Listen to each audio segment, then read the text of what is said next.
नमस्कार श्रोते हो. प्रज्ञादर्शन हे मानव, बुद्धिमान यंत्र व सकल सृष्टीच्या हितकारक सहनिर्मितीसाठी ज्ञानकणिका आणि कर्मकणिका या दोन मूलभूत संकल्पना मांडते. या ज्ञानकणिका आणि कर्मकणिकांना प्रत्यक्ष जगात आकार देण्यासाठी संघातशास्त्र हे एक प्रभावी आणि व्यावहारिक साधन प्रदान करते. या ज्ञानयात्रेत आपले मनःपूर्वक स्वागत.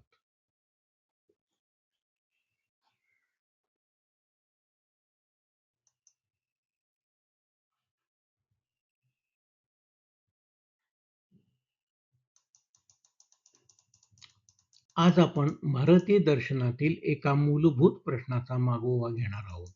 अस्तित्व म्हणजे काय?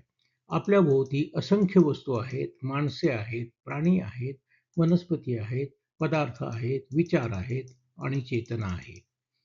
पण या सर्वांच्या पाठीमागे खरे अस्तित्व कोणते? आणखी एक प्रश्न लगेच उभा राहतो. जे अस्तित्वात आहे ते बदलते कसे? जे आहे तेच बदलते का? की बदलाच्या मागे काहीतरी अपरिवर्तनशील आहे? आणि मग तिसरा प्रश्न, या संपूर्ण अस्तित्वात चेतनेचे स्थान काय आहे? भारतीय दर्शन परंपरेने या प्रश्नाचा अत्यंत गांभीर्याने विचार केला आहे. आज आपण 5 वेगवेगळ्या दर्शन परंपरांकडे पाहणार आहोत. आपल्या या प्रवासाची संकल्पनात्मक खूण आहे शून्य, एक, दोन, अनेक आणि असंख्य. ही संख्या मोजण्याची पद्धत नाही. ही आहे अस्तित्वाकडे पाहण्याचा एक वैचारिक प्रवास. शून्याच्या ठिकाणी आपण पाहणार आहोत नागार्जुनांचे शून्यता दर्शन. एकच्या ठिकाणी वेदांतांचे एक ब्रह्मन. दोनच्या ठिकाणी सांख्यांचे पुरुष आणि प्रकृती. अनेकच्या ठिकाणी जैनांचे अनेक द्रव्य आणि अनेकता अनेकांतवाद. आणि असंख्याच्या ठिकाणी चार्वाकांचे भौतिक जग आणि त्यातील असंख्य संघटना. पाचही दर्शनांची उत्तरे वेगवेगळी आहेत, पण आपण त्यांना एकाच चौकटीतून पाहणार आहोत. काय अस्तित्वात आहे? जे अस्तित्वात आहे ते बदलते कसे? आणि चेतनेचे स्थान काय? हा ऐतिहासिक विकासक्रम नाही. या दर्शनांमध्ये कोण आधी कोण नंतर हा आजचा विषय नाही. हा आहे एका प्रश्नाकडे पाहण्याचे 5 भिन्न भारतीय दृष्टिकोन. आता या प्रवासाची सुरुवात करूया शून्यापासून नागार्जुनांकडे.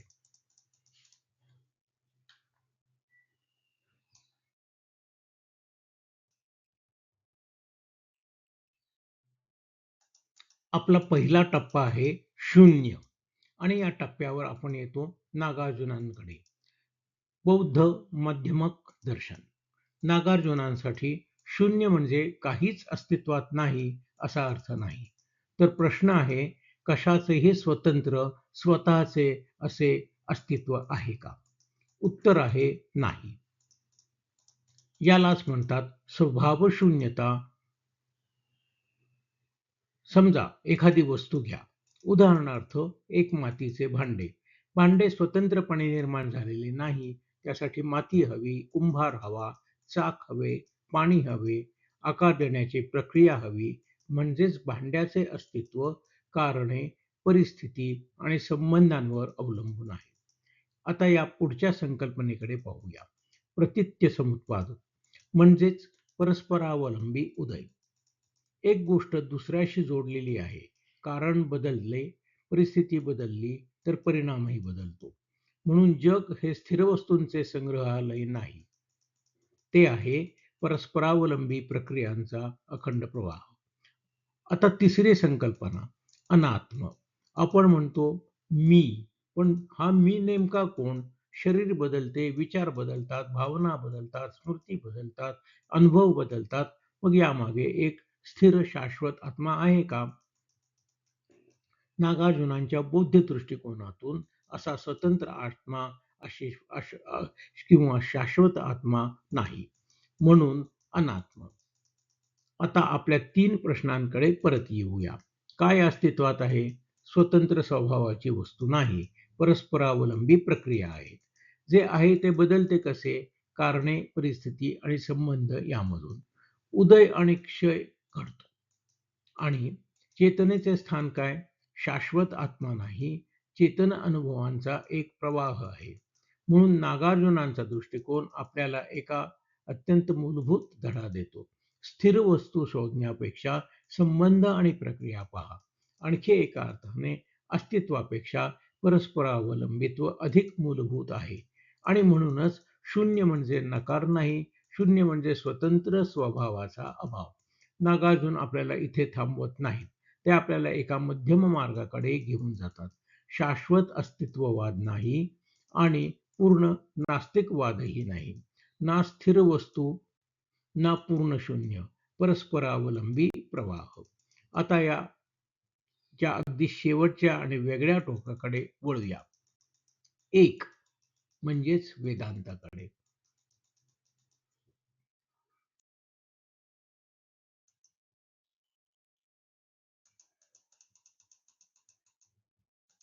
आता आपण पुढच्या टप्प्यावर येतो. एक, या टप्प्यावर आपण पाहणार आहोत अद्वैत वेदांत. वेदांताचा मूलभूत प्रश्न आहे, अंतिम सत्य काय आहे? उत्तर अगदी स्पष्ट आहे, एकमेव ब्रह्मन. ब्रह्मन अद्वितीय आहे, ते नित्य आहे, अपरिवर्तनशील आहे आणि सर्व अस्तित्वाचे अधिष्ठान आहे. म्हणजे अंतिम वास्तव एकच आहे. पण मग एक प्रश्न निर्माण होतो. आपल्याला तर जगात अनेक वस्तू दिसतात, अनेक जीव दिसतात, अनेक घटना दिसतात आणि सर्वात महत्वाचे सतत परिवर्तन दिसते. मग हे अनेकत्व कुठून आले? इथे येते माया. माया म्हणजे केवळ भ्रम नाही, ती अशी संकल्पना आहे की एकच ब्रह्मन आपल्याला अनेक आणि परिवर्तनशील जगाच्या रूपात अनुभवास येते. यासाठी एक साधे उदाहरण घेतले जाते. अंधारात दोरी पडलेली आहे, पण आपल्याला ती सापासारखी दिसते. दोरी एकच आहे, पण अनुभव वेगळा आहे. त्याचप्रमाणे ब्रह्मन एक आहे, पण मायेच्या आवरणामुळे अनेकत्वाचा अनुभव येतो. आता पुढचा प्रश्न. परिवर्तन कुठे घडते?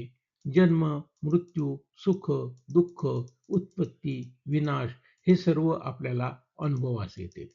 वेदांत म्हणतो हे परिवर्तन व्यावहारिक जगाच्या पातळीवर आहे, परंतु ब्रह्मन स्वतः बदलत नाही. म्हणून इथे दोन पातळ्या महत्वाच्या ठरतात, व्यावहारिक सत्य आणि पारमार्थिक सत्य. व्यावहारिक जगात परिवर्तन आहे, पारमार्थिक सत्यात ब्रह्मन अपरिवर्तनशील आहे. आता तिसरा प्रश्न, चेतना कुठे आहे?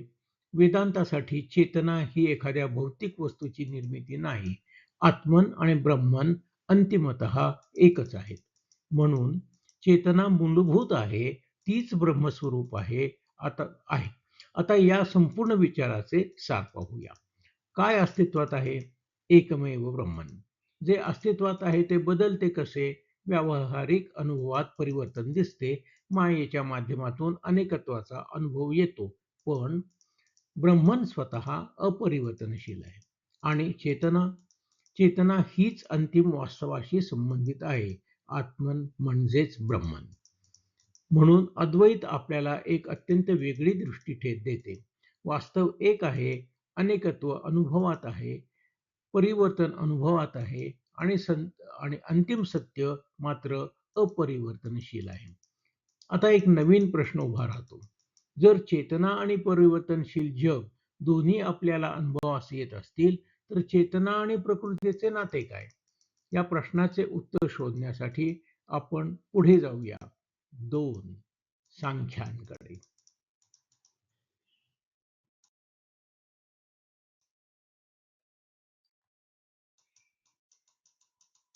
आता आपण प्रवासाच्या तिसऱ्या टप्प्यावर येतो. 2. हे आहे सांख्य दर्शन. सांख्य आपल्यासमोर दोन मूलभूत तत्वे ठेवते, पुरुष आणि प्रकृती. पुरुष म्हणजे शुद्ध चेतना, तो साक्षी आहे. तो करता नाही, तो भोगता नाही आणि सर्वात महत्वाचे तो अपरिवर्तनशील आहे. दुसरीकडे आहे प्रकृती, म्हणजे मूल प्रकृती. ती अनादी आहे, ती त्रिगुणात्मक आहे. तिचे 3 गुण सत्व, रज आणि तम. या 3 गुणांच्या संतुलनात प्रकृती अव्यक्त अवस्थेत असते. पुरुषाच्या सानिध्यात हे संतुलन ढळते आणि मग सुरू होतो प्रकृतीची उत्क्रांती. आता या आकृतीच्या मध्यभागी आपण तिची उत्क्रांती पाहतो. प्रकृतीपासून बुद्धी, बुद्धीपासून अहंकार, अहंकारापासून मन आणि पुढे 5 ज्ञानेंद्रिये, 5 कर्मेंद्रिये, 5 तन्मात्रा आणि 5 महाभूते. ही मिळून प्रकृतीसह 24 तत्वांची रचना होते आणि पुरुष तो आहे 25वे तत्व. म्हणून सांख्यांची रचना स्पष्ट आहे. 24 तत्वे प्रकृतीच्या क्षेत्रातील आणि 25वे तत्व पुरुष. आता आपण पहिल्या प्रश्नाकडे येऊया. काय अस्तित्वात आहे? सांख्यांचे उत्तर आहे 2 मूलतत्वे, पुरुष म्हणजे चेतना आणि प्रकृती म्हणजे परिवर्तनशील जगाचे मूलतत्व. आता दुसरा प्रश्न आहे, जे अस्तित्वात आहे ते बदलते कसे? बदल पुरुषामध्ये होत नाही, बदल प्रकृतीमध्ये होतो. त्रिगुणांच्या असंतुलनातून प्रकृतीची उत्क्रांती घडते आणि या उत्क्रांतीतून मनापासून महाभूतांपर्यंत आपल्याला अनुभवणारे जग निर्माण होते. म्हणून सांख्यांचा एक अत्यंत महत्वाचा विचार आहे, जग बदलते पण चेतना बदलत नाही. आणि तिसरा प्रश्न, चेतनेचे स्थान काय? सांख्यांसाठी पुरुष म्हणजे शुद्ध चेतना. तो बदलांचा साक्षी आहे. तो स्वतः बदलत नाही. प्रकृतीमध्ये शरीर बदलते, मन बदलते, विचार बदलतात, भावना बदलतात, पण पुरुष साक्षी म्हणून अपरिवर्तनशील राहतो. मग बंधन कशामुळे? पुरुष आणि प्रकृती यांच्यातील भेद आपण ओळखत नाही. आपण प्रकृतीला मी समजू लागतो. शरीराला मी म्हणतो, मनाला मी म्हणतो, विचारांना मी म्हणतो, भावनांना मी म्हणतो. सांख्य म्हणते हा विवेकाचा अभाव आहे. जेव्हा पुरुष आणि प्रकृती यांच्यातील भेद स्पष्टपणे जाणवतो, तेव्हा येते विवेक ज्ञान आणि त्यातून कैवल्य. म्हणजेच पुरुषाचे प्रकृतीपासून स्वस्वरूपाचे विलगीकरण. म्हणून सांख्यांचा सार अत्यंत साधा आहे. पुरुष म्हणजे चेतना साक्षी, अपरिवर्तनशील आणि प्रकृती म्हणजे गुणात्मक, परिवर्तनशील, सर्जनशील. जग पुरुषाची प्रकृतीची उत्क्रांती आणि मुक्ती म्हणजे पुरुष आणि प्रकृती यांच्यातील स्पष्ट विवेक. आता एक महत्वाचा बदल आपल्या प्रवासात झाला आहे. नागार्जुनांनी स्वतंत्र स्थिर स्वभावालाच प्रश्न विचारला. वेदांताने अंतिम सत्य एक मानले आणि सांख्यांनी सांगितले चेतना आणि परिवर्तनशील प्रकृती 2 स्वतंत्र मूलतत्वे आहेत. पण आता पुढचा प्रश्न, जर वास्तवात अनेक द्रव्ये असतील तर? त्याचे उत्तर आपल्याला मिळते जैन दर्शनात.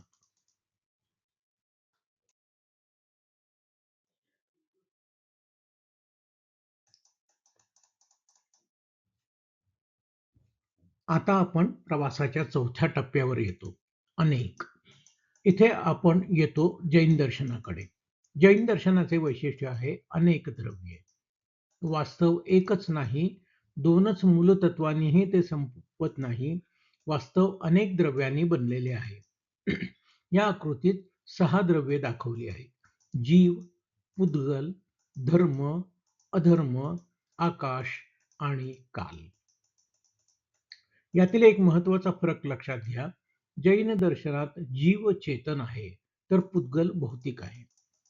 धर्म, अधर्म आणि आकाश ही देखील जैन द्रव्यमीमांसेतील स्वतंत्र तत्वे आहेत. आता पुढे पाहूया. प्रत्येक द्रव्याचे 3 पैलू विचारात घेतले जातात. द्रव्य, गुण आणि पर्याय. द्रव्य म्हणजे त्याचे अस्तित्व, गुण म्हणजे त्याचे स्वभाव धर्म आणि पर्याय म्हणजे त्याची बदलणारी अवस्था. यामुळे जैन दर्शन एक महत्वाची गोष्ट सांगते. अस्तित्व आणि परिवर्तन एकमेकांच्या विरोधात नाहीत. काहीतरी टिकून राहते आणि त्याच वेळी त्याच्या अवस्था बदलत राहतात. यासाठी जैन विचारात येतात उत्पाद, व्यय आणि द्रव्य. नवीन अवस्था निर्माण होते, जुनी अवस्था नाहीशी होते आणि द्रव्याचे सातत्य टिकते. म्हणून नित्यत्व आणि परिवर्तन एकाच वास्तवात असू शकतात. आता या विचाराचा आणखी एक महत्वाचा परिणाम पाहूया. वास्तव अनेक द्रव्यांचे आहे आणि ते अनेक गुण आणि अनेक पर्यायांनी युक्त आहे. मग एका व्यक्तीला दिसणारे वास्तव संपूर्ण वास्तव कसे असणार? इथे येतो अनेकांतवाद. वास्तव अनेक बाजूंनी युक्त आहे. एका दृष्टिकोनातून आपल्याला त्याची एक बाजू दिसते. दुसऱ्या दृष्टिकोनातून दुसरी बाजू दिसू शकते. म्हणून एक विधान संपूर्ण वास्तवाला पकडू शकत नाही आणि याच्याशी संबंधित आहे स्याद्वाद. म्हणजे एखादे विधान हे विशिष्ट दृष्टिकोनातून विशिष्ट संदर्भात सत्य असू शकते. म्हणून जैन दर्शन आपल्याला केवळ अनेक वस्तूंचे जग देत नाही, ते आपल्याला अनेक दृष्टिकोनातून वास्तव समजून घेण्याची पद्धत देते. आता आपण आपल्या 3 प्रश्नांकडे परत येऊया. काय अस्तित्वात आहे? उत्तर आहे अनेक द्रव्ये. जे अस्तित्वात आहे ते बदलते कसे? द्रव्य टिकते पण त्याचे पर्याय बदलत राहतात. आणि चेतना? जीव चेतन द्रव्य आहे. चेतना ही त्याची मूलभूत वैशिष्ट्यांपैकी एक आहे. म्हणून जैन दर्शन आपल्याला एक वेगळाच समन्वय देते. अनेकत्व देते, स्थैर्य आहे, परिवर्तन आहे आणि चेतनाही आहे. आता आपल्या प्रवासात आपण एका महत्वाच्या टप्प्यावर आलो आहोत. नागार्जुनाने स्वतंत्र स्वभावाला प्रश्न विचारला. वेदांताने अंतिम एकत्व मांडले. सांख्याने 2 मूलतत्वे मांडली आणि जैन दर्शन म्हणते वास्तव अनेक द्रव्यांनी युक्त आहे. पण आता शेवटचा प्रश्न उरतो. जर आपण सर्व पारलौकिक तत्वे बाजूला ठेवली आणि फक्त भौतिक जग घेतले, तर अस्तित्व आणि चेतना कशी समजावून घेता येईल? या प्रश्नाकडे घेऊन जाणारा आपला शेवटचा टप्पा आहे असंख्य, म्हणजेच चार्वाक.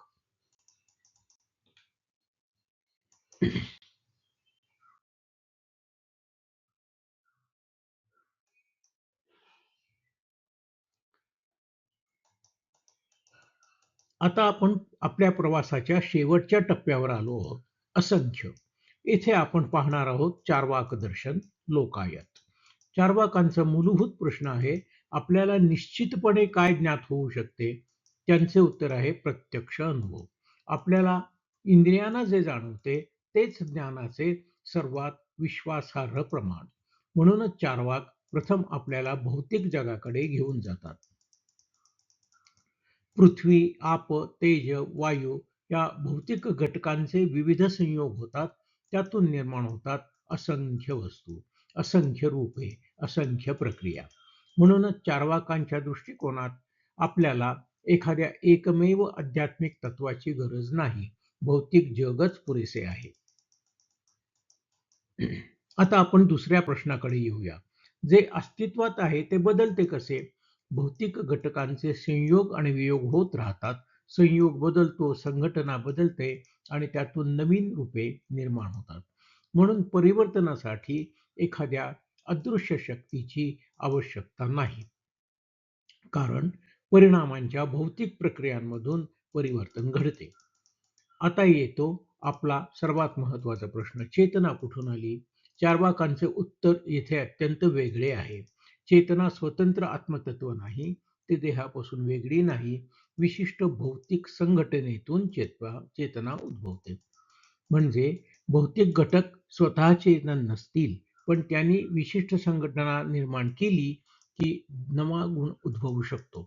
जसे अनेक भौतिक घटकांच्या विशिष्ट संघटनेतून जीवनाची प्रक्रिया दिसते, तसेच देहाच्या विशिष्ट संघटनेतून चेतना प्रकट होते आणि म्हणून चेतना निर्माण होऊ शकते आणि देहाचा नाश झाला की चेतनेचाही नाश होतो.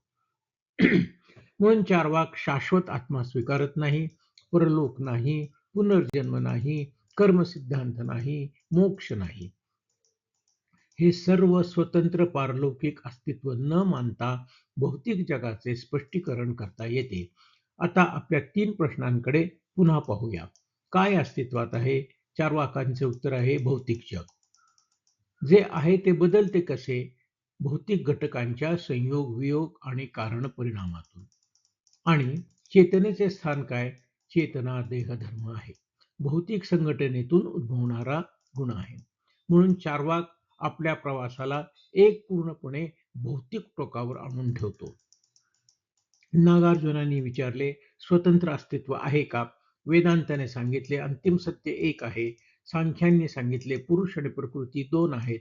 जैन म्हणते वास्तव अनेक द्रव्यांचे आहे आणि चार्वाक म्हणतो भौतिक जगात असंख्य संघटना आहेत आणि त्यातूनच जीवन आणि चेतन समजावता येतात.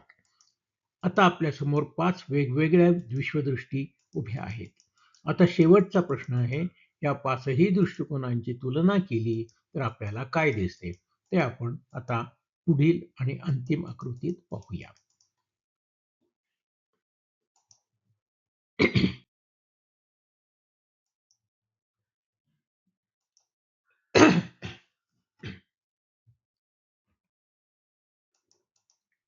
आता आपण संपूर्ण प्रवास एकत्र पाहूया. आपण सुरुवात केली शून्यापासून, नागार्जुन. मग आलो एक म्हणजेच अद्वैत वेदांताकडे. त्यानंतर दोन म्हणजे सांख्य, मग अनेक जैन दर्शन आणि शेवटी असंख्य म्हणजे चार्वाक. हा संख्यांचा प्रवास नाही, हा आहे अस्तित्व समजून घेण्याचा प्रवास. आता या पाच दृष्टिकोनांना एकाच चौकटीत पाहूया. पहिला प्रश्न, काय अस्तित्वात आहे? नागार्जुन विचारतात, स्वतंत्र स्थिर स्वभावाचे अस्तित्व आहे का? त्यांचे उत्तर, स्वभाव शून्यता. वेदांत म्हणतो एकमेव ब्रह्मन. सांख्य म्हणते पुरुष आणि प्रकृती. जैन दर्शन म्हणते अनेक द्रव्ये आणि चार्वाक म्हणतो भौतिक जग आणि त्यातील असंख्य संघटना. आता दुसरा प्रश्न, जे आहे ते बदलते कसे? नागार्जुन, प्रतीत्य समुत्पाद, परस्परावलंबी उदय आणि क्षय. वेदांत, परिवर्तनाचा अनुभव आहे, पण ब्रह्मन स्वतः अपरिवर्तनशील आहे. मायेच्या माध्यमातून अनेकत्व आणि परिवर्तनाचा अनुभव येतो. सांख्य, प्रकृती बदलते, पुरुष बदलत नाही. जैन, द्रव्य टिकते, पण त्याचे पर्याय बदलतात. उत्पाद, व्यय, द्रव्य आणि चार्वाक, भौतिक संघटनाचे संयोग आणि वियोग, कारण परिणामातून परिवर्तन. आता तिसरा प्रश्न आहे, चेतनेचे स्थान काय? इथे पाचही दृष्टिकोन अत्यंत वेगळे होतात. नागार्जुन, शाश्वत आत्मा नाही. वेदांत, चेतनाच ब्रह्मस्वरूप आहे. सांख्य, पुरुष म्हणजे शुद्ध चेतना. जैन, जीव हे चेतन द्रव्य आहे. चार्वाक, चेतना देहधर्म आहे. विशिष्ट भौतिक संघटनेतून ती उद्भवते. आता या पाच दृष्टिकोनांकडे आणखी एका प्रकारे पाहूया. नागार्जुनांचा केंद्रबिंदू आहे शून्यता आणि मध्यम मार्ग. वेदांताचा आहे ब्रह्मज्ञान आणि मोक्ष. सांख्यांचा आहे पुरुष आणि प्रकृती यांचा विवेक. जैन दर्शनांचा आहे अनेकांतवाद आणि स्याद्वाद. आणि चार्वाकाचा आहे प्रत्यक्ष प्रमाण आणि भौतिकवाद.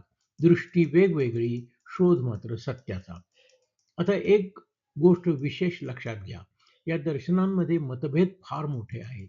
काही म्हणतात शाश्वत आत्मा नाही, काही म्हणतात आत्माच अंतिम सत्य आहे, काही म्हणतात पुरुष स्वतंत्र चेतना आहे, काही म्हणतात जीव चेतन द्रव्य आहे आणि काही म्हणतात चेतना भौतिक देहातून उद्भवते. म्हणजे चेतनेच्या प्रश्नावर भारतीय दर्शनात एकमत नाही.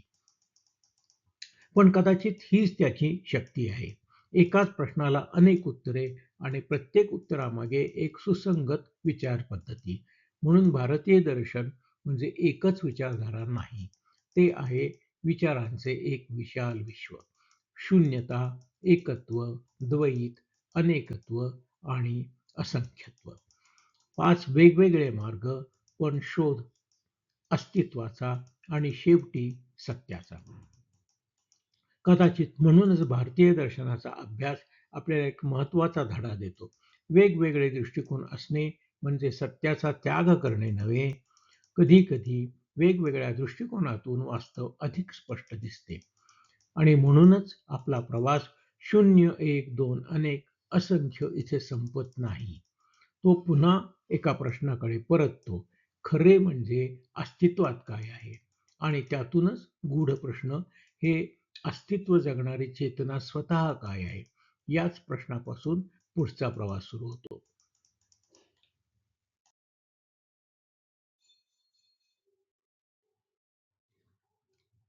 आता आपण या भागाचा समारोप करीत आहोत. या विषयाने तुमची जिज्ञासा जागृत झाली असेल तर माझ्या संकेतस्थळावरील सविस्तर निबंध तुम्हाला या विषयाचे अधिक सखोल, व्यापक आकलन करून देईल.